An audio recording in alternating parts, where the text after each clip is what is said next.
নমস্কার বন্ধুরা, শ্যামলী ব্লগে তোমাদের সকলকে স্বাগত। আজ আমি একটা অসাধারণ রেসিপি বানিয়ে নেব। এত মুচমুচে না, দেখলেই খেতে ইচ্ছা করবে। তা আমি প্রথম থোড়টাকে কেটে নেব। থোড়ের পকোড়া এত সুন্দর খেতে, আর থোড় খাওয়া তো সবার পক্ষে উপকার।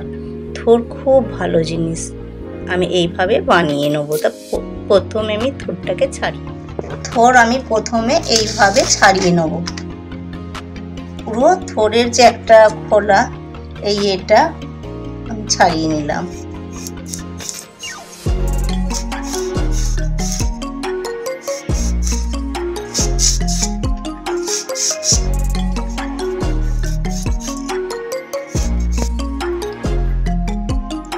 পুরো খোলটাকে ছাড়িয়ে নিয়েছি।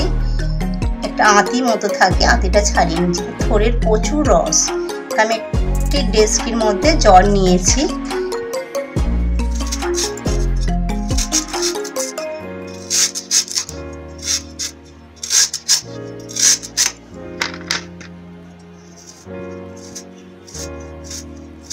একটু সরু করে কাটতে হবে থোড়, তাতে করে পকোড়াটা ভালো হবে।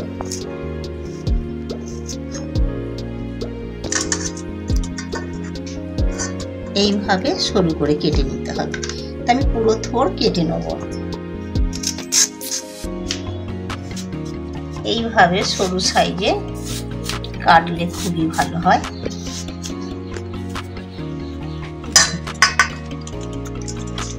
আমি জলেতেই দিয়ে রাখবো। থোড়ের একটা বিশাল কষ আছে, কষটা পুরো জলের সঙ্গে মিশে যাবে। দেখুন, জলে দিয়ে রেখেছিলাম বলে পুরো সাদা হয়ে আছে। তা একটা আমি ঝোড়ার মধ্যে ছেঁকে নিলাম। এই জলটা পুরো ঝারিয়ে নেব। থোড়ের জলটা পুরো ঝরে গেছে। আমি এই পাত্রের মধ্যে তুলে নিলাম। কাঁচা লঙ্কার কুচিগুলো আমি দিয়ে দিলাম থোড়ের উপরে। পেঁয়াজ কুচি দিয়ে দিলাম। ধনিয়া পাতা কাটাগুলো দিয়ে দিলাম।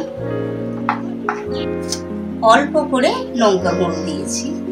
হলুদ গুঁড়ো দিয়ে দিলাম। বেসন দিয়ে দিলাম। বেসনটা একটু বেশি লাগবে, যেমন পরিমাণে থোড় থাকবে সেইভাবেই বেসনটা দেবেন। আমি 3 চামচের মতো বেসন দিয়ে দিলাম। লবণ দিয়ে দিলাম। ধনিয়া পাউডার আমি 1/2 চামচের একটু বেশি দিয়ে দিলাম। জিরা পাউডার এটাও 1/2 চামচ দিয়ে দিলাম। আমি এইভাবে সব উপকরণগুলো ভালো করে এইভাবে মাখিয়ে নেব। হাতে করেই মাখাতে হবে।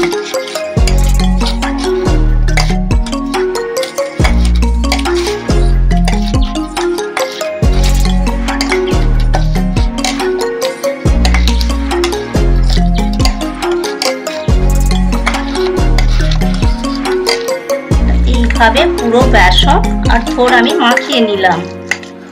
এতে কিন্তু 1 ফোঁটাও জল লাগবে না। যখনই নুন দিয়েছি তখনই থোড়ের জলটা পুরো বেরিয়েছে। ওই জল দিয়েই হয়ে গেছে। তা আমি এবার একটি কোঁড়া বসিয়ে দেবো। একদম রেডি হয়ে গেছে। একটি কোঁড়া চাপিয়ে দিয়েছি। আর এইটা নেবো যে না, থোড়টাকে নেবো এইভাবে একটুখানি চ্যাপটা করে দিয়ে দিলাম। এত সুন্দর খেতে লাগবে না, একদিন যদি বানিয়ে দেখেন মনে হবে আমি রোজই বানিয়ে খাবো। ওর যে শরীরের মধ্যে কত উপকার। কেউ মাছের তরকারি করে খেতে পারো, কেউ রান্না করে খেতে পারো, যাই করি খাও খেতে পারো। প্রত্যেকটা মানুষের ওর শরীরে খুব প্রয়োজন।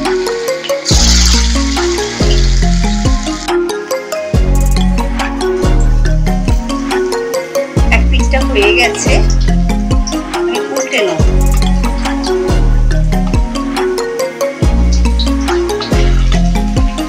একটু কিন্তু জোড়াচ্ছে না, কিছু না, সুন্দরভাবে হয়ে যাচ্ছে।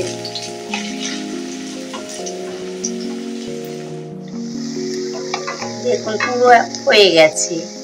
আর এর থেকে বেশি ভাজবো না, আমি তুলে নেবো।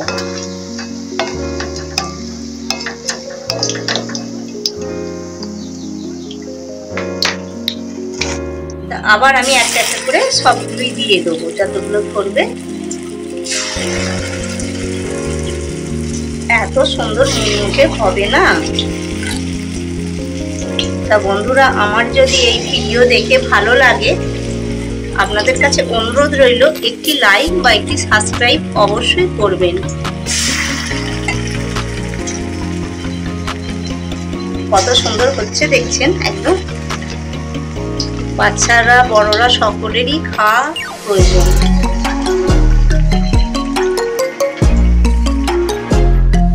দেখুন পুরো ঠোঁটটা বানানো হয়ে গেল, একদম মুচমুচে। ঠিক এইভাবেই ভাজবেন, ঠোঁট কোনোদিন ফেলবেন না। একটু অনুরোধ, ঠোঁট যে কোনো যেভাবে হোক খাবেন। ঠোঁট হচ্ছে খাওয়া শরীরের পক্ষে খুব উপকার।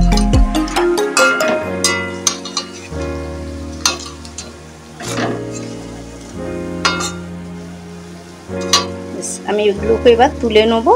হয়ে গেল, সব পকোড়া আমার একদম রেডি। তা বন্ধুরা, থোড়ের পকোড়া একদম রেডি হয়ে গেছে।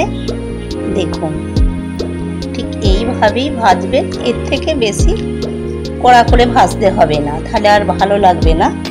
ভেতরও অথচ সুন্দর হয়েছে একদম, দেখবেন ভেতরে কত সুন্দর হয়েছে, একদম খেতে খুব সুন্দর। তা বন্ধুরা, ভিডিওটি যদি ভালো লাগে, খেয়ে এইভাবে বানিয়ে খেয়ে দেখবেন। দেখে যদি ভালো লাগে অবশ্যই কমেন্ট বক্সে লিখে জানাবেন। নমস্কার।